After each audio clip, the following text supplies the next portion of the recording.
ಶ್ರೀಯೇ ದುರ್ಗಾಂಬಿಕೆಯ ಬಲಗೊಂಡು ಭಕ್ತಿಯುಳು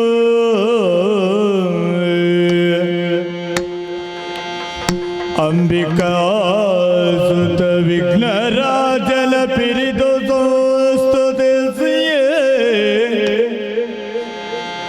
ಅಂಬುನಿಧಿಯ ಆತ್ಮದಿಗೆ ಕೈ ಮುಗಿದು ಅಂಬುಜಾಸನ ಪಾಣಿಯರ ಪಾದಾಂಬುಜಕ್ಕೆ ಪೊಡಮಡುತ್ತ ಮರಳಿ ಬೆಳಿ ಕಥಾಮೃತವ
जयतु बादी माये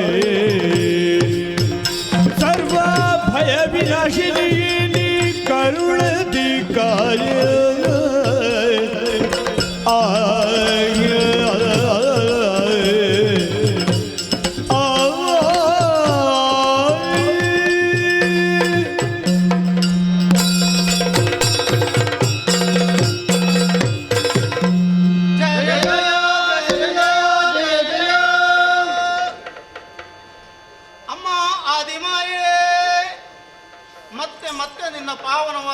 ಚರಣಗಳಿಗೆ ಇದು ಅಭಿವಾದನೆಗಳನ್ನು ಸಲ್ಲಿಸ್ತಾ ಇದ್ದೇನೆ.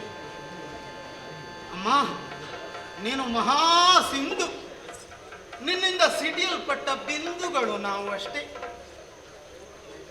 ಅವ್ಯಕ್ತವಾಗಿಯೂ ಎಂತಹ ಸಾಹಸವನ್ನು ನೀನು ತೋರ್ಪಡಿಸಿದೆ. ಜನ್ಮ ರಹಸ್ಯವನ್ನು ತಿಳಿಯದೆ ಭಯದಿಂದ ತತ್ತರಿಸುತ್ತಿರುವಾಗ ಓಂ ಎನ್ನುವ ಸುನಾದ ನಮ್ಮ ಕಿವಿಗಳಿಗೆ ಕೇಳಿಸಿತು. ಓಂಕಾರವೆಂಬ ದಿವ್ಯ ಔಷಧವನ್ನು ನಮ್ಮ ಕಿವಿಗಳಿಗೆ ಸುರಿದವಳು ನೀನೇ ತಾಯೇ, ನೀನೇ ತಾಯೇ. ಸರಿಯದು, ಮಕ್ಕಳ ರೋಗಕ್ಕೆ ಯುಕ್ತವಾದಂತಹ ಔಷಧವನ್ನು ಕೊಡುವ ಆ ಸಾಮರ್ಥ್ಯ ಅದು ತಾಯಿಗಲ್ಲದೆ ಬೇರೆ ಯಾರಿಗೂ ಇಲ್ಲ. ಮಕ್ಕಳ ಪಾಲಿಗೆ ತಾಯಿಗಿಂತ ದೊಡ್ಡ ವೈದ್ಯ ಬೇರೆ ಇರುವುದಕ್ಕೆ ಸಾಧ್ಯವಿದೆ ಹೇಳು. ನಿನ್ನನ್ನು ಪ್ರಸನ್ನೀಕರಿಸಿಕೊಳ್ಳುವುದಕ್ಕೆ ನಮಗದುವೇ ಮಾಧ್ಯಮವಾಗಿ ಹೋಯಿತು. ಈಗ ತಾನೇ ಹುಟ್ಟಿಕೊಂಡವರಾದರೂ ಕೂಡ ಕೆಲವು ವಿಶಿಷ್ಟವಾದಂತಹ ಅನುಭವಗಳೆಲ್ಲ ನಮಗುಂಟಾಗಿದೆ ನಿನ್ನ ದಯೆಯಿಂದ. ಮಕ್ಕಳು ಅಳುವನ್ನು ನಿಲ್ಲಿಸಬೇಕು ಅಂತಾದರೆ ತಾಯಿಯ ಮುಖದರ್ಶನವಾಗಲೇಬೇಕು. ಆದರೆ ಇಲ್ಲಿ ಹಾಗಾಗಲಿಲ್ಲ. ಅವ್ಯಕ್ತಳಾಗಿದ್ದುಕೊಂಡೇ ಮಕ್ಕಳ ಅಳುವನ್ನು ನಿಲ್ಲಿಸಬಲ್ಲೆ, ಅವಳನ್ನು ಅನುಗ್ರಹಿಸಬಲ್ಲೆ ಎನ್ನುವುದನ್ನು ತೋರಿಕೊಟ್ಟಿರುವೆ, ನೀನು ತೋರಿಕೊಟ್ಟಿರುವೆ ಅಮ್ಮ. ಅಮ್ಮ, ನೀನು ನಿರಾಕಾರಳು ಅಂದರೆ ಆಕಾರ ರಹಿತಳು ಅಂತಲ್ಲ, ಯಾವ ಆಕಾರವನ್ನೂ ಧರಿಸಿಕೊಳ್ಳಬಲ್ಲವಳು ನೀನು. ಹೀಗೆ ಕಾಣಿಸಿಕೊಂಡಿದ್ದಿ. ಮಕ್ಕಳನ್ನು ರಕ್ಷಿಸುವುದಕ್ಕೆ ಮುಂದೆ ಯಾವ ತೆರನಾಗಿ ಯಾವ ರೂಪದಿಂದ ಕಾಣಿಸಿಕೊಳ್ತದೋ ನಿರ್ಣಯಿಸುವುದಕ್ಕೆ ನಮಗೂ ಅಸಾಧ್ಯವಮ್ಮ, ನಮಗೂ ಅಸಾಧ್ಯ. ಮಕ್ಕಳನ್ನು ಕೊರೆಯುವುದೇ ನಿನ್ನ ಕರ್ತವ್ಯ, ಅದು ನಿನಗೂ ತಿಳಿದಿದೆ, ನಮಗೂ ತಿಳಿದಿದೆ ಅಮ್ಮ. ಲೌಕಿಕವಾಗಿ ಒಬ್ಬಳೇ ಆಗಿ ಕಂಡರೂ ಕೂಡ ಅನೇಕ ಕೋಟಿ ದಿವ್ಯ ರೂಪಗಳಿಂದ ಪ್ರಕಟಲಾಗಬಲ್ಲೆ ನೀನು. ನೀನು ಬದುಕನ್ನು ಕೊಡಬಲ್ಲೆ, ಬದುಕಿನುದ್ದಕ್ಕೂ ಕೊಡಬಲ್ಲೆ, ಬದುಕನ್ನು ಉದ್ದಕ್ಕೂ ಕೊಡಬಲ್ಲೆ. ನಿನಗಲ್ಲದೆ ಮತ್ತಾರಿಗೂ ಸಾಧ್ಯವಿಲ್ಲ ಅದು. ನಿನ್ನ ದರ್ಶನ ಮಾತ್ರದಿಂದಲೇ ಭಯವು ದೂರವಾಗಿ ಹೊಸ ಚೈತನ್ಯವು ನಮ್ಮ ದೇಹದಲ್ಲಿಯೂ ಮನಸ್ಸಿನಲ್ಲಿಯೂ ತುಂಬಿಕೊಂಡಿದೆಯಮ್ಮ. ಹಾಗಿದ್ರೆ ನೀನು ಭಯ ನಿವಾರಕಿ ಅಮ್ಮ. ದಯಾಸಾಗರೆಯಾದಂತಹ ನೀನು ಕರುಣಾರಸವನ್ನು ಬೀರಿ ನಮ್ಮನ್ನು ಅನವರತವು ಪೊರೆಯಬೇಕು ಅಂತ ಮತ್ತೆ ಮತ್ತೆ ನಮಸ್ಕರಿಸಿ ಸನ್ನಿಧಾನದಲ್ಲಿ ಪ್ರಾರ್ಥಿಸಿಕೊಳ್ತಾ ಇದ್ದೇವೆ ತಾಯೇ, ಪ್ರಾರ್ಥಿಸಿಕೊಳ್ತಾ. ಯಾತಕ್ಕೆ ಜನ್ಮ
ಕತ್ತಲೆಯ ಮೊತ್ತವಲ್ಲದೆ ಬೇರೇನು ನಮ್ಮ ಕಣ್ಣಿಗೆ ಕಾಣಿಸಲಿಲ್ಲ. ಎಲ್ಲಿಯೋ ಹುಟ್ಟಿದವರು ನೀರ ಮೇಲೆ ತೇಲುತ್ತಾ ತೇಲುತ್ತಾ ಒಂದಾದೆವು ತಾಯೇ. ನಮ್ಮನ್ನು ನಾವು ಅರಿಯುವಂತಹ ಹಸಿವು ಅಧಿಕವಾಯಿತು. ತಿಳಿಯಬೇಕೆಂಬ ಕುತೂಹಲದಿಂದ ಪ್ರಶ್ನೆಯನ್ನ ಮುಂದಿರಿಸಿದಾಗ ಪ್ರಶ್ನೆಯಾಗಿ ಉಳಿಯಿತು ಬಿಟ್ಟರೆ ಏನೆಂಬ ಹಾಗೆ ಉತ್ತರ ನಮ್ಮ ಪಾಲಿಗೆ ದೊರಕಲಿಲ್ಲ. ಮುಂದೇನು ದಾರಿ ಎಂಬ ಹಾಗೆ ಬಳಲುತ್ತಿರುವ ಕಾಲಕ್ಕೆ ನಭೋಮಂಡಲದಲ್ಲಿ ಆಕಾಶವಾಣಿ, ಅದನ್ನೇ ಅನುಸರಿಸಿದಾಗ ಕೇಳಿಸಿದಂತಹ ಓಂಕಾರನಾದ, ಅದರಿಂದಲೇ ಪ್ರಚೋದನೆಯನ್ನು ಹೊಂದಿ ನಿನ್ನ ಕುರಿತಾಗಿ ತೊದಲು ನುಡಿಯಿಂದ ಸ್ತುತಿಸಿದಾಗ ಅದುವೇ ಮಹಾಪ್ರಾರ್ಥನೆ ಹೀಗೆಂಬುದಾಗಿ ತಿಳಿದು ನಮ್ಮ ಕಣ್ಣ ಮುಂಭಾಗದಲ್ಲಿಯೇ ಪ್ರಕಟನಾದೆಯ ಜನನಿ. ಆಕಾಶದೆತ್ತರಕ್ಕೆ ಬೆಳೆದು ನಿಂತ ನಿನ್ನೀ ಭವ್ಯಾಕೃತಿಯನ್ನು ಕಂಡಾಗ ನಾವು ಧತಿಗೆಡಹಬೇಕಾದವರಲ್ಲ ಎಂಬ ನಿನುಮೆ ನಮ್ಮ ಆಂತರ್ಯದಲ್ಲಿ ಧೈರ್ಯವನ್ನು ಮೂಡಿಸಿದೆ. ನಾವು ಅನಾಥರಲ್ಲ ಸನಾಥರಿದ್ದೇವೆ ಎನ್ನುವಂತಹ ತತ್ವವಿಚಾರವನ್ನು ಅರ್ಥ ಮಾಡಿಕೊಂಡಿದ್ದೇವೆ. ಅಮ್ಮ, ತವ ಪುಣ್ಯ ಪಾದಾಬ್ಜಗಳಿಗೆ ಪೊಡಮಟ್ಟು ನಿನ್ನಲ್ಲಿ ಪ್ರಾರ್ಥನೆ. ನಮ್ಮದು ಜನ್ಮವೋ ಅವತರಣವೋ ಆವಿರ್ಭಾವವೋ ಪ್ರಾದುರ್ಭಾವವೋ ಏನೆಂಬ ಹಾಗೆ ನಮಗೆ ತಿಳಿದಿಲ್ಲ. ಏತಕ್ಕೆ ಜನ್ಮವ ನಿತ್ಯ, ನಮಗೇತರ ಕಾರ್ಯಗಳೇನುಂಟು ಮಾತೆ. ಸಕಲವನ್ನು ತಿಳಿಸುತ್ತಾ ನಮ್ಮನ್ನ ಉದ್ಧರಿಸಬೇಕಮ್ಮ, ಸಂಪ್ರೀತಿಯಿಂದ ರಕ್ಷಿಸಬೇಕಮ್ಮ, ರಕ್ಷಿಸಬೇಕು. ನೀನಲ್ಲ ಧನ್ಯರಾರಿಹರು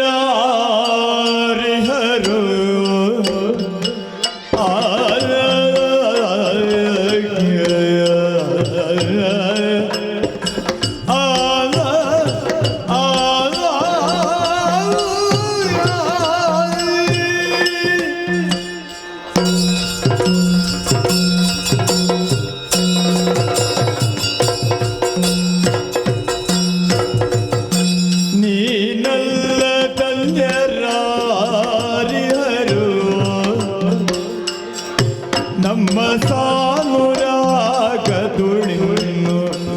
ರಕ್ಷಿಸುವವರು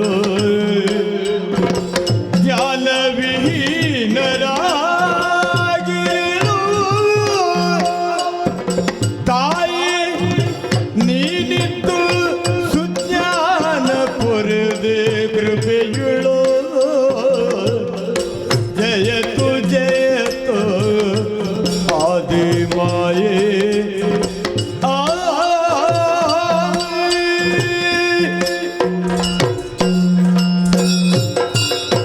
ಜಯ ಜಯ ಜಯ ಜಯ ಜಯ ಜಯ ಓ ಇಚ್ಛಾಶಕ್ತಿ ಸಂಯುಕ್ತೆ ಪದ ಪದ್ಮಗಳಿಗೆ ನಮಿಸುತ್ತಾ ಇದ್ದೇವೆ ಅಮ್ಮ. ಓಂಕಾರವೇ ಆಕಾರವಾಗಿ ನಮ್ಮ ಕಣ್ಮುಂಭಾಗದಲ್ಲಿ ಮೈತಳೆಯಿತೋ ಎಂಬ ರೀತಿಯಲ್ಲಿ ನಮಗೆ ಗೋಚರಳಾದವಳು ನೀನು ಅಮ್ಮ. ನಮ್ಮನ್ನು ಆವರಿಸಿದಂತಹ ಭಯ ಹಾಗೂ ಅಜ್ಞಾನವೆಲ್ಲವೂ ಕೂಡ ನಿನ್ನ ದರ್ಶನ ಮಾತ್ರದಿಂದಲೇ ದೂರವಾಯಿತಮ್ಮ. ಹಾಗೆಂದು ನಿನ್ನ ಇಚ್ಛೆಯಿಂದಲೇ ಮಕ್ಕಳಾದಂತಹ ನಮ್ಮ ಹುಟ್ಟಾಗಿದೆ ಎಂದಾದರೆ ನಮ್ಮಿಂದ ಏನಾದರೂ ಮುಂದಕ್ಕೆ ಆಗಬೇಕಾದಂತಹ ಕಾರ್ಯ ಆಗಬೇಕಲ್ಲ. ಹಾಗಾಗಿ ನಾವು ಯಾರು, ನಮ್ಮಿಂದ ಮುಂದೆ ಆಗಬೇಕಾದ್ದೇನು ಎಲ್ಲವನ್ನೂ ಹೇಳಿ ಅಜ್ಞಾನಿಗಳಾದಂತಹ ನಿಮ್ಮ ಮಕ್ಕಳಿಗೆ ಸುಜ್ಞಾನವನ್ನು ಇತ್ತು ನಮ್ಮನ್ನು ಪೊರೆಯಬೇಕಮ್ಮ, ಅನುಗ್ರಹಿಸಿ. ಹರಿಹರ ಬ್ರಹ್ಮರಿಂದಿರಿಸಿ ನಾಮವ ಹರುಷದಿ ಮೂವರಿಗೆ ಇರುವುದು ನಿಮ್ಮಿಂದ ಘನ ಕಾರ್ಯ ಮುಂದಕ್ಕೆ ಓರದ ಬಿನದ ನಿಮಗೆ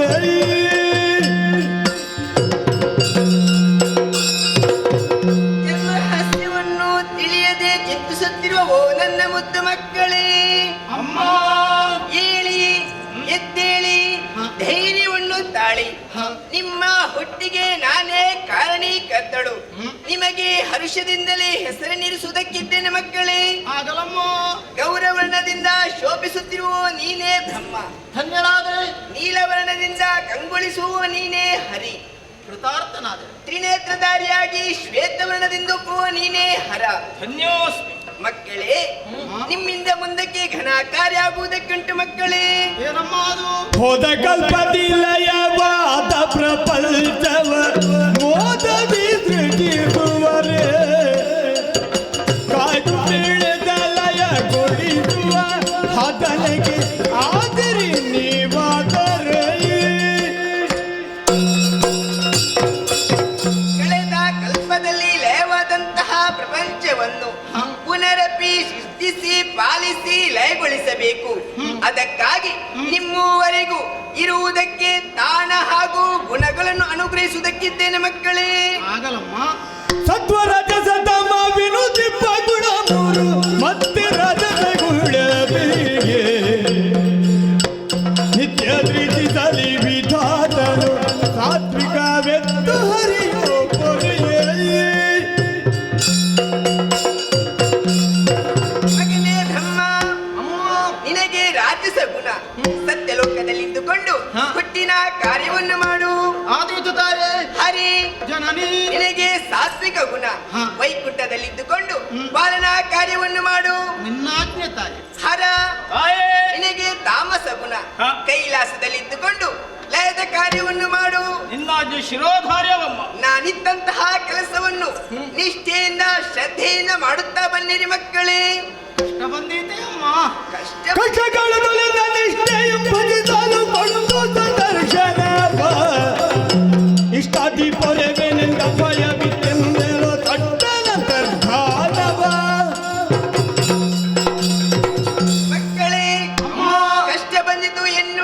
ತಾಯೇ ಚಿಂತಿಸಬೇಡಿ, ಭಕ್ತಿಯಿಂದ ನನ್ನನ್ನು ಭಜಿಸಿರಿ. ನಿಮಗೊದಗಿದ ಕಷ್ಟಗಳನ್ನು ಕ್ಷಣ ಮಾತ್ರದಲ್ಲಿ ಬಗೆಹರಿಸುತ್ತೇನೆ. ನಿಮಗೆಲ್ಲರಿಗೂ ಶುಭವಾಗಲಿ, ಶುಭವಾಗಲಿ, ಶುಭವಾಗಲಿ.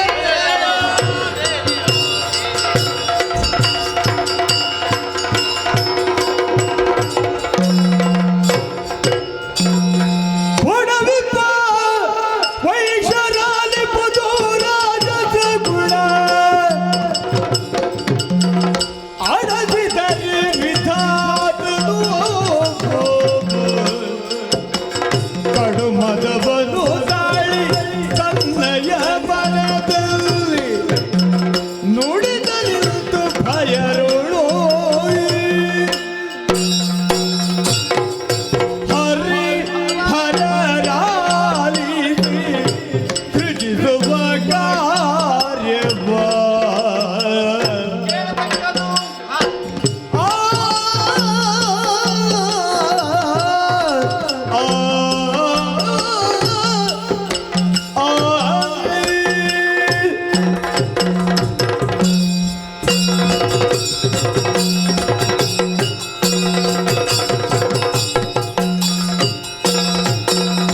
ಹರಿ ಹರರಾಲಿಸಿ ಸೃಜಿಸುವ ಕಾರ್ಯವ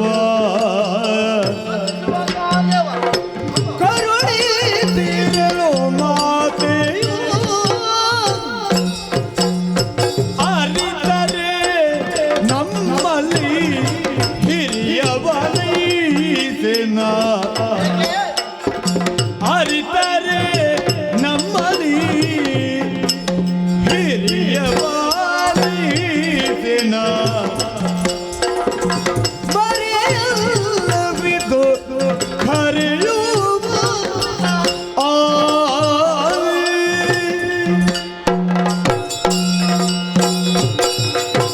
ಹರಿಹರರೇ ಬ್ರಹ್ಮ ಜಲರಾಶಿಯ ಮಧ್ಯದಲ್ಲಿ ಅದೆಷ್ಟು ಕಾಲವಾಯಿತೋ ಏನು?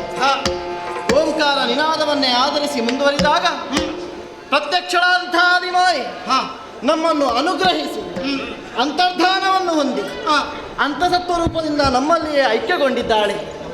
ಈ ವಿಶ್ವಾಸವನ್ನು ನಾವು ತಳೆದು ಮುಹೂರ್ತ ಕಾಲ ಆಕೆಯನ್ನೇ ಧ್ಯಾನಿಸಿ ಮುಂದೆ ಕಾರ್ಯಪ್ರವೃತ್ತರಾಗೋಣ.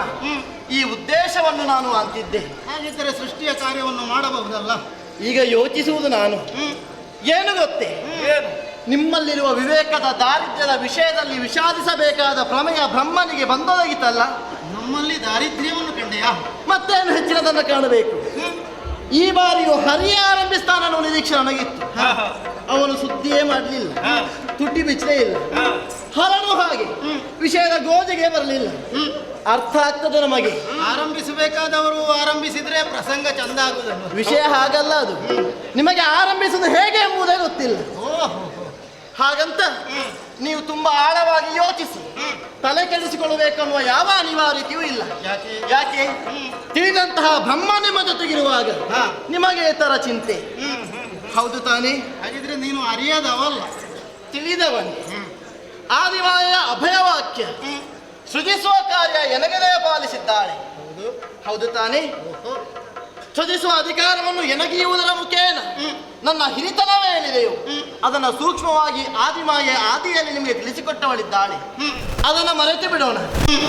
ಇನ್ನು ಮುಂದಕ್ಕೆ ಸ್ಥಾಪಿಸಲ್ಪಡಬೇಕಂತಹ ಸೂಕ್ತವಾದಂತಹ ದಕ್ಷ ವ್ಯವಸ್ಥೆಗೆ ಸಮರ್ಥ ವ್ಯವಸ್ಥಾಪಕ ನಾನಲ್ಲದೆ ಬೇರೆ ಯಾರೂ ಇರುವುದಕ್ಕೆ ಸಾಧ್ಯ ಇಲ್ಲ. ಈಗ ಅಮ್ಮ ಕೊಟ್ಟದನ್ನು ಮರೆತು ಬಿಡೋಣ ಅಂತ ಹೇಳೋದು ನೀನು?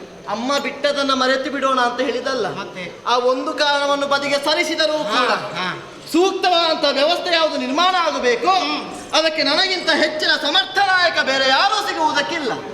ಈ ಎಲ್ಲ ಕಾರಣದಿಂದಲಾಗಿ ನಮ್ಮ ಮೂವರ ಮಧ್ಯೆ ನಾನು ಹಿರಿಯವನಾದ ನನ್ನ ಮಾತನ್ನು ನೀವು ಕೇಳತಕ್ಕದ್ದು, ಒಪ್ಪಿ ವ್ಯವಹರಿಸತಕ್ಕದ್ದು.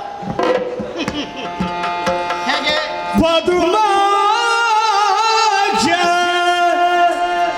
ನಗುತ್ತಿಲ್ದ ವಿಧಿಯೇರಿ ಸುಮ್ಮನೆ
ಏತಗೆ ಪದುಮಾಕ್ಷ ನಗುತ್ತಿದ್ದ ವಿಧಿಯಲ್ಲಿ ಸುಮ್ಮನೆ ಮಧವ ಕಾಡುವೆಯೇ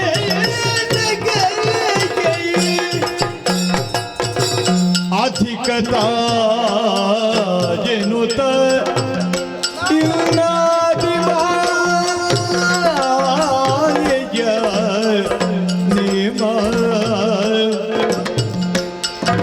ಅದ ನಡೆದುವ ಕಾರ್ಯಕ್ಕೆ ಪದುಮಾಕ್ಷ ನಗುತ್ತಿರುವಾಗ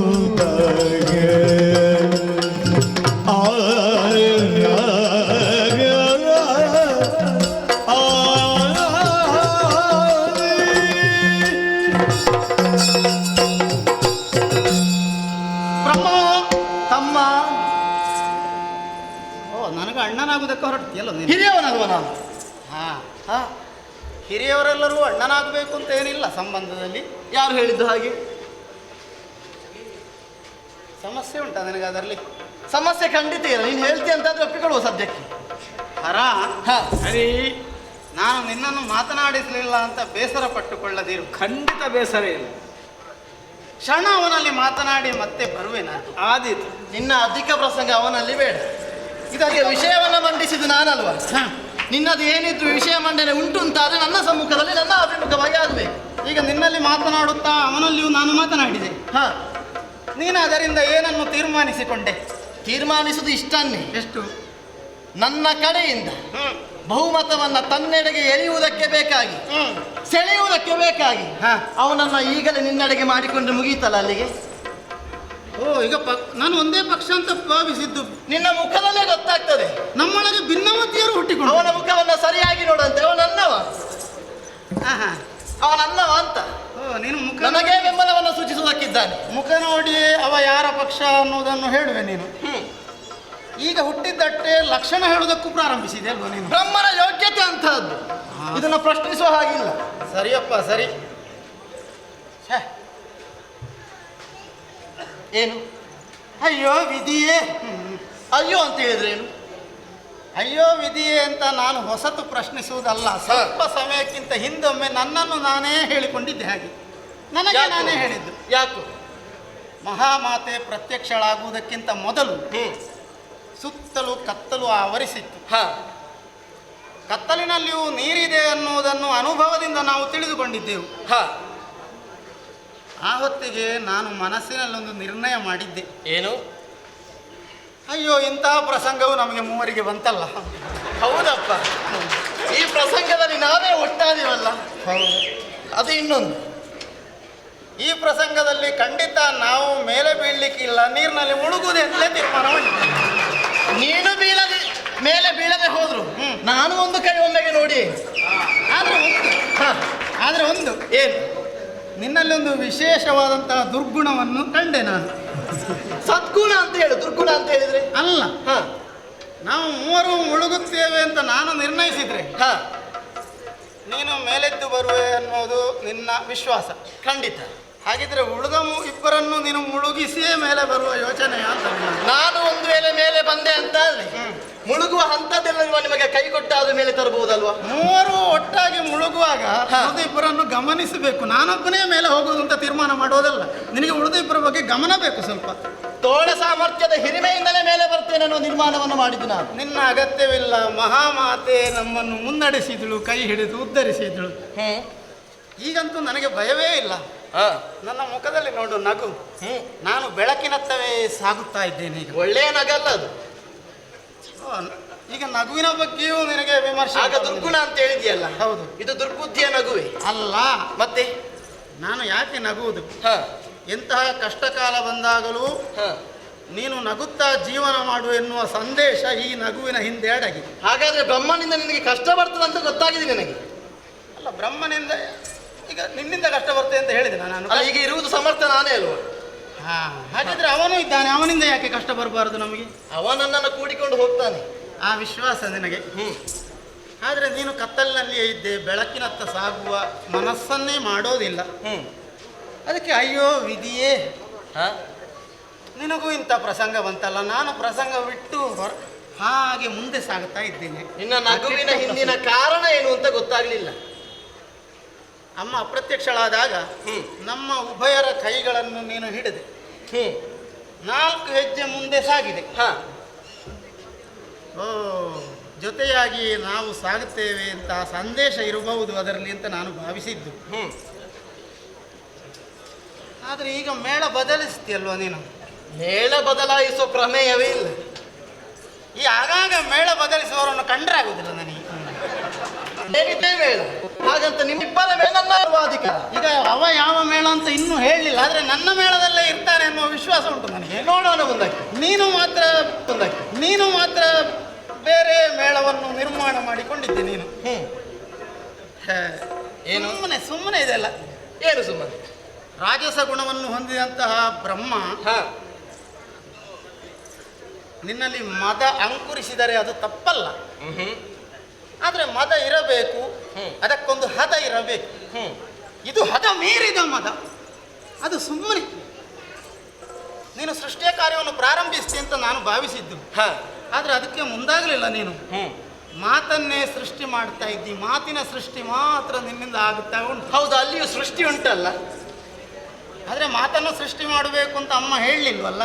ಆದ್ರೂ ಸೃಷ್ಟಿಯೇ ಅಲ್ವಾ? ಹೋದ ಕಲ್ಪದಲ್ಲಿ ಲಯವಾದ ಪ್ರಪಂಚವನ್ನು ಸೃಷ್ಟಿಸಿ ಪಾಲಿಸಿ ಲಯಗೊಳಿಸಿ ಅಂತ ಮಾತನ್ನು ಸೃಷ್ಟಿ ಮಾಡುವಂತ ಅಮ್ಮ ಹೇಳಲಿಲ್ಲ. ನಾವು ಮಾತಿನಿಂದಲೇ ಆರಂಭಿಸುವ ತೊಡಗುವ ಅಂತ ಯೋಚಿಸಿದ್ವಿ. ಆದರೆ ಅಮ್ಮನ ಮಾತನ್ನು ಧಿಕ್ಕರಿಸುವ ಮಗನಾಗಿ ಹೋದೆ ನೀನು. ಆ ಅರ್ಹತೆಯು ನನಗಿಲ್ಲ. ಆದ್ರೂ ಉಂಟು ಅಂತ ತೋರಿಸಿಕೊಟ್ಟೆ ಅಲ್ಲ. ಅದನ್ನು ಪ್ರತಿಬಿಂಬಿಸುವುದು ನೀನಲ್ವಾ? ನಾನೇ. ಹೀಗೆ ಮಾಡಬಾರದು ನೀನು. ಅಮ್ಮನ ಮಾತನ್ನು ನಡೆಸಿಕೊಡುವ ಮಗನಾಗಬೇಕು. ಹಾಗಾಗಿ ಸುಮ್ಮನೆ ಮಾತನಾಡುತ್ತಾ ಕಾಲ ಕಳೆಯೋದಲ್ಲ. ನಾವು ಒಂದಾಗಿ ಸಾಗಿದ್ರೆ ಮಾತ್ರ ಪ್ರಸಂಗ ಮೇಲೆ ಬೀಳ್ತದೆ. ಇಲ್ಲ ಇದ್ರೆ ಎಚ್ಚರಿಕೆ ಇರಲಿ ನಿನಗೆ. ಅದು ಹೌದು. ಹಾಗಾಗಿ ಅಮ್ಮ ಏನು ಆಜ್ಞೆ ಮಾಡಿದ್ದಾಳೋ ಅದನ್ನು ನಡೆಸುವತ್ತ ಮನ ಮಾಡು. ನಾವಿಬ್ರು ಪ್ರೋತ್ಸಾಹ ಕೊಡ್ತೇವೆ.